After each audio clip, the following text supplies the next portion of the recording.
আপোনালোকৰ বাবে সাৰপ্ৰাইজ হ'ব আপোনালোকক নিশ্চয় জনাম মোৰ হৈতে থাকিব নমস্কাৰ মই প্ৰিন্সিয়ে আপোনালোক সকলোকে স্বাগতম জনাইছো মোৰ ইউটিউব চেনেল প্ৰিন্সিছ লাইফষ্টাইলৰ এটি নতুন ব্লগৰ হৈতে আজি বহু দিনৰ পৰাই মই ভিডিঅ' দিব পৰা নাই কিছুমান নিজৰ ব্যস্ততাৰ বাবে সেইবাবে ভাবিলো আপোনালোকৰ বাবে এটা স্পেশাল ব্লগ দিবলৈ চেষ্টা কৰিম আজি নিশ্চয় আপোনালোকে মোৰ এই ব্লগটো চাই ভাল পাব আজিৰ ভিডিঅ'টো অন্য দিনতকৈ অলপ সুকীয়া হ'ব কাৰণ আমি আজি এখন ঐতিহ্যমণ্ডিত ঠাইলৈ গৈ আছো লগতে আপোনালোককো লৈ যাম এতিয়া নকওঁ তাত গৈ লওঁ তাৰ পাছত আপোনালোকৰ বাবে সাৰপ্ৰাইজ হ'ব তেতিয়াহ'লে বলক আমাৰ লগত সেই ঠাইডোখৰলৈ যাম আৰু আজিৰ এই যাত্ৰাটোত মোৰ হৈতে থাকিব সদায় থকাৰ দৰে মোৰ হাজবেণ্ড হেল্ল' বহু দিনৰ মাজত আপোনালোকৰ ওচৰলৈ আহিছো বহু দিনৰ পিছত আশা কৰোঁ আপোনালোক সকলোৱে আমাক আদৰি ল'ব এই ভিডিঅ'টি আদৰি ল'ব আমি এতিয়া পালোহি সেই বিশেষ ঠাইখন যিখন ঠাই আপোনালোকৰ কিছুমানৰ বাবে হয়তো নতুনকৈ পৰিচিত হ'ব পাৰে আন কিছুমানে হয়তো আগতে দেখিছে সেই ঠাইখন বেলেগ একো নহয় শিৱসাগৰ বকতাত থকা বাখৰ বেঙেনা এতিয়া বলক আমি ভিতৰলৈ সোমাই যাওঁ প্ৰথমতে আমাৰ গাড়ীখন ইয়াতে পাৰ্ক কৰিলোঁ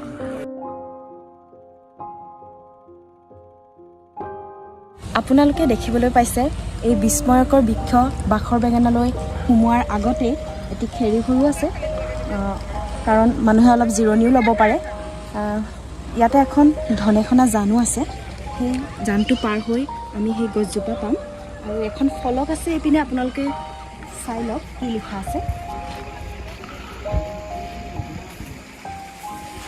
এইখন কেতিয়া উদ্বোধন কৰা হৈছিলে তাৰে কিছু ইয়াত বিৱৰণ দিয়া আছে আহক তেতিয়াহ'লে আমাৰ লগত এই বিস্ময়কৰ বৃক্ষ বাখৰ বেঙেনাৰ ওচৰলৈ যাওঁ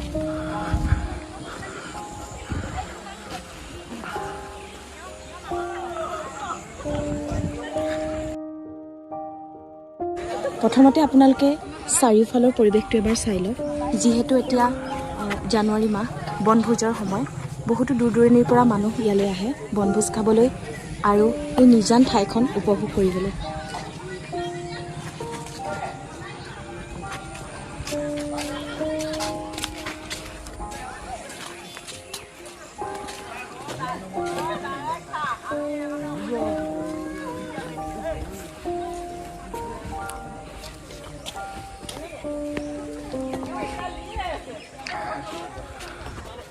ইয়াত এখন ফলক আঁৰি থোৱা আছে এই ফলকখনৰ মতে 2014 চনলৈকে এই গছজোপাৰ বয়স আছিল 580 বছৰ আৰু ইয়াৰ বৈজ্ঞানিক নামো ইয়াত দিয়া আছে আপোনালোকে চাই ল'ব পাৰে ফলকখনত কি কি লিখা আছে বিভিন্ন গৱেষকসকলে গৱেষণা কৰিছে যদিও ইয়াৰ প্ৰকৃত উৎপত্তি আজিলৈকে কোনো ভালদৰে ধৰিব পৰা নাই বিভিন্ন পুৰণি গ্ৰন্থবিলাকত এই গছজোপাৰ বিষয়ে লিখা আছে কিন্তু অলপ সকলোৰে মতামতবিলাক বেলেগ বেলেগ হয় কিন্তু সঁচাকৈ আচৰিত চাওকচোন এই গছজোপা এজোপা বেঙেনা গছ ইমান ডাঙৰ হ'ব পাৰেনে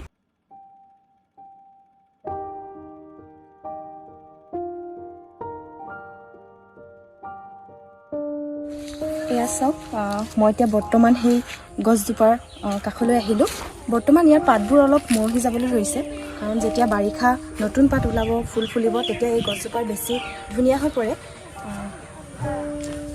চাওকচোন এই ডালবিলাক দেখিলে গম পোৱা যায় কিমান বছৰ পুৰণি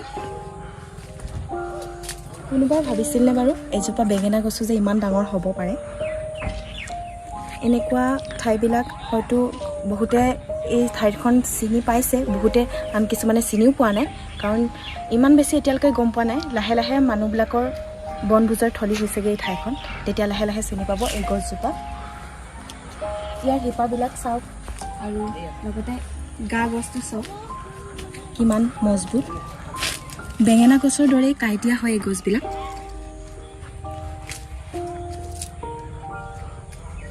কিছুমানে ইয়াত পূজা পাতলো কৰে তামোল পাণ দি থৈ যায়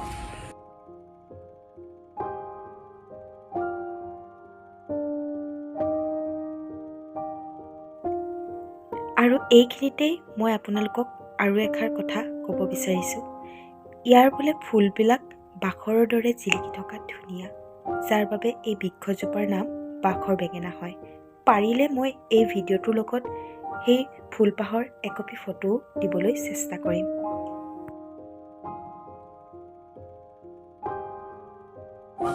বাখৰ বেঙেনা গছৰ মূল বৃক্ষডাল এইডালেই, আৰু ইয়াৰ পৰাই আৰু এডাল হৈছে কাষত, হয়তো একেই শিপাৰে বুলি কোৱা হয়।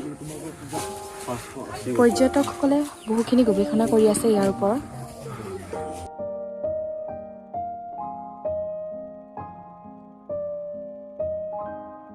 আমি আচলতে আপোনালোকক দেখাব লাগিছিলে ফুল ফুলি থকা সেই সময়খিনিত। আমাৰ আজি পটককৈ প্লেনিংটো হৈ গ'ল, সৌভাগ্যক্ৰমে আহিবলৈ পালোঁ আৰু আপোনালোকক দেখাইছোঁ এই গছজোপা। আশা কৰোঁ আৰু চেষ্টা কৰিম যেতিয়া ফুল ফুলিব, যিটো সময়ত ধুনীয়াকৈ লাগিব, পাতে ফুলে ভৰি পৰিব, তেতিয়া আপোনালোকক পুনৰ দেখাবলৈ আহিম এই গছজোপা। আৰু এটা ওপৰত মই বেঙেনা কলি দেখিছোঁ, মোৰ কেমেৰাত কিমানখিনি ধৰিব পাৰে নাজানো, বহুত লাগি আছে। তামোলটোৰ গতে হয়, কিন্তু খাব নোৱাৰে মানুহে আজিলৈকে। আৰু এই গছজোপা বেলেগতো নি বহুতে জীয়াবলৈ চেষ্টা কৰিছে, কিন্তু বৰ্তমানলৈকে ইমানখিনি সম্ভৱ হোৱা নাই বুলি মই গম পাইছোঁ। ইমান পৰে আপোনালোকক গছজোপা কাষৰ পৰা দেখালোঁ।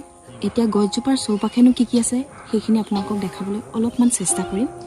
আহকচোন মোৰ লগত চৌপাশটো অকণমান চাওঁ।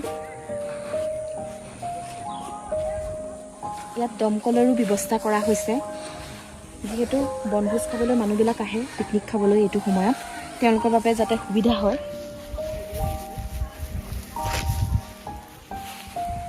কাষতে আছে মুকলি পথাৰ। কিমান ধুনীয়া এটা পৰিৱেশ, নিজান ঠাই। আপোনালোকে আহক ইয়ালৈ, আমাৰ এই ঐতিহ্যমণ্ডিত বাখৰ বেঙেনাক আদৰি লওক, চাওকহি আৰু সকলোকে দেখুৱাওক যে আমাৰ অসমতেই এনেকুৱা বহুতো ঠাই আছে, যিবিলাক ঠাই আজিলৈকে মানুহে চাবলৈ যোৱা নাই বা গম পোৱা নাই বাবে চোৱা নাই।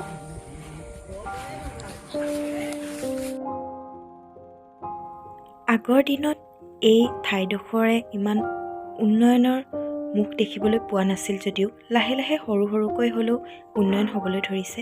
কাষতে আছে কিছুমান জিৰণি ঘৰ, আৰু এতিয়া তাৰ সন্মুখতে নামঘৰ আদিৰ দৰে পবিত্ৰ স্থানো স্থাপন কৰা হৈছে। এই বাখৰ বেঙেনাৰ চাৰিওকাষে পকী বেৰাৰে আবৃত হৈ আছে, আৰু লগতে চাৰিওফালে মুকলি পথাৰ। বহুত শান্তিময় পৰিৱেশ। কেতিয়াবা আপোনালোকেও আহিবচোন সময় উলিয়াই পৰিয়ালৰ লগত এনেকুৱা কিছুমান অসমৰ ঐতিহ্যমণ্ডিত ঠাইলৈ। এই গছডাল ইমানেই পুৰণি যে হয়তো কেতিয়াবা আমাৰ পূৰ্বপুৰুষসকলেও বা ৰজা মহাৰজাসকলেও এই গছজোপাৰ কাষতেই জিৰণি লৈছিল। আশা কৰোঁ এই পৃথিৱী বিখ্যাত গছজোপাক অসমৰ সকলোৱে চিনি পাওক আৰু ইয়াৰ পৰিৱেশ আৰু উন্নয়নমুখী হওক। বহুত পৰে আপোনালোকৰ আগত এই গছজোপাৰ বিষয়ে অকণমান মই যি জানো সেইখিনি দেখুৱাবলৈ চেষ্টা কৰিলোঁ। হয়তো আৰু আছে ইয়াৰ বিষয়ে বহুত, সেইখিনি লাহে লাহে জানিলে আপোনালোকক নিশ্চয় জনাম। গতিকে আজিৰ ভিডিঅ'টো চাই কেনেকুৱা পালে আপোনালোকে জনাব।